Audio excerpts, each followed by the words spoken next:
அமெரிக்காவும் இஸ்ரேலும் இணைந்து நடத்திய தாக்குதலுக்கு ஈரான் தொடர்ந்து பதில் தாக்குதல் நடத்தி வருகிறது. இஸ்ரேல் ஈரான் போரின் தற்போதைய நிலை என்ன பார்க்கலாம்.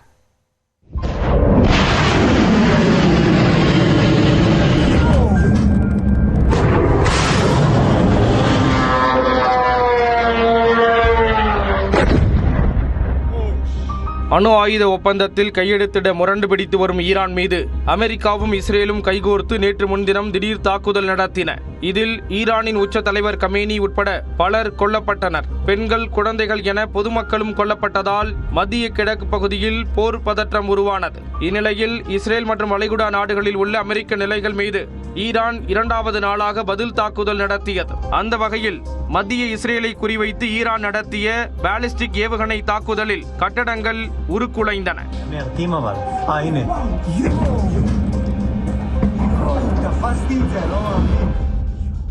பெய்ட் ஷமேஷ் நகரில் 10 பேர் கொல்லப்பட்டனர். குறைந்தது 20 பேர் படுகாயமடைந்தனர்.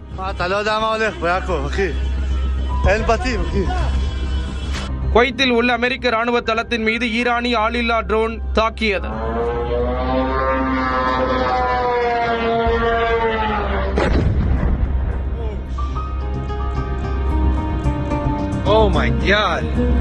துபாய் மற்றும் கத்தார் தலைநகர் தோஹாவில் பலத்த குண்டுவெடிப்புகள் நிகழ்ந்தன. பல பகுதிகள் புகை மண்டலமாக காட்சியளித்தன.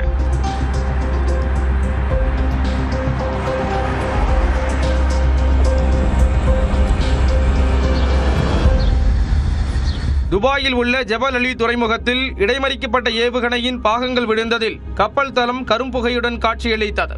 இந்நிலையில் கடந்த 2 நாட்களில் ஈரான் நடத்திய தாக்குதலில் 3 பேர் கொல்லப்பட்டதாகவும் 1 இந்தியர் உட்பட 58 பேர் காயமடைந்ததாக ஐக்கிய அரபு அமீரகம் கூறியுள்ளது. பஹ்ரைன் தலைநகர் மனாமாவில் 2வது நாளாக தாக்குதல் நீடித்தது.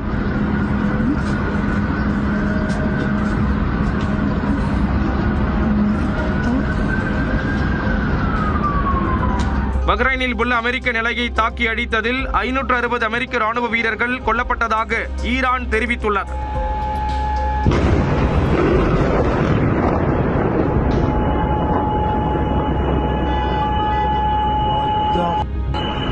ஓமனின் கடற்பகுதியில் 15 இந்திய பணியாளர்கள் அடங்கிய குழுவினர் கொண்ட எண்ணெய் கப்பல் மீது நடத்தப்பட்ட தாக்குதலில் 4 பேர் காயமடைந்தனர்.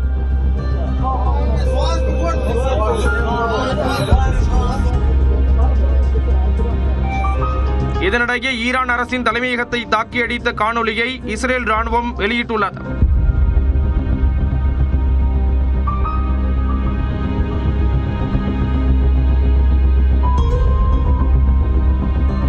தாக்குதலுக்கு தயாராக இருந்த 2 ஈரானிய ஜெட் விமானங்களை தாக்கி அடித்த காணொலியும் வெளியாகியுள்ளது.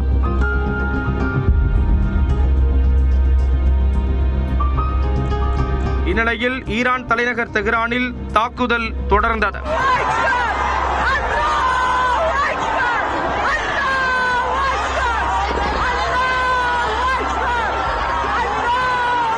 ஈரானின் கெர்மன்ஷா நகரில் உள்ள ராசி பல்கலைக்கழகம் அருகே இஸ்ரேல் தாக்குதல் நிகழ்த்தியதால் கரும்புகையுடன் காட்சியளித்தது.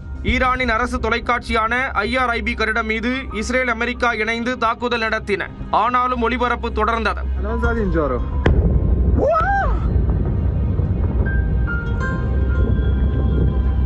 போர் பதற்றம் காரணமாக ஈரான், குவைத், கத்தார், ஓமன் உட்பட மத்திய கிழக்கு நாடுகளில் நடைபெறவிருந்த CBSE பொதுத் தேர்வுகள் ஒத்திவைக்கப்பட்டுள்ளன.